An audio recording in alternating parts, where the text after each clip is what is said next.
আজ করে নেব শুকনো ভেন্ডি আলু রেসিপি। সবার প্রথমে আমি ভেন্ডিগুলো দু টুকরো করে নিয়েছি। এগুলোকে সামান্য হলুদ দিয়ে লাল করে ভেজে আমি তুলে নেব।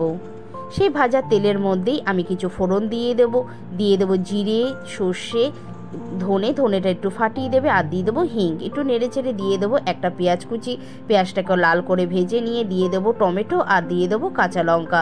সেটাকেও 2 মিনিটের মতন ভালো করে ভাজা করে নিয়ে দিয়ে দেবো আমি টুকরো করে রাখা আলুগুলোকে আমি লম্বা করে সরু করে কেটে নিয়েছি। সবগুলোকে ভালো করে মিশিয়ে দিয়ে আমি দিয়ে দেবো স্বাদ অনুযায়ী লবণ, আর দেবো হলুদ। সবগুলোকে ভালো করে মিশিয়ে গিয়ে গ্যাস আস্তে দিয়ে 5 মিনিট ঢাকা দিয়ে রেখে দেবো। যখন আমার আলুগুলো সিদ্ধ হয়ে যাবে দিয়ে দেবো জিরের গুঁড়ো, ধনের গুঁড়ো, রঙের জন্য কাশ্মীরি লঙ্কার গুঁড়ো। সবগুলো মিশিয়ে দিয়ে দেবো ভেন্ডিগুলোকে, দিয়ে দেবো মিষ্টি আর গরম মশলা দিয়ে আবার একটু নেড়ে ছেড়ে আবার গ্যাস আস্তে দিয়ে 5 মিনিটের জন্য ঢাকা দিয়ে রেখে দেবো। 5 মিনিট বাদে একটু নেড়ে ছেড়ে আলুগুলো যখন সিদ্ধ হয়ে যাবে নামিয়ে দেবো। দেখো কত তাড়াতাড়ি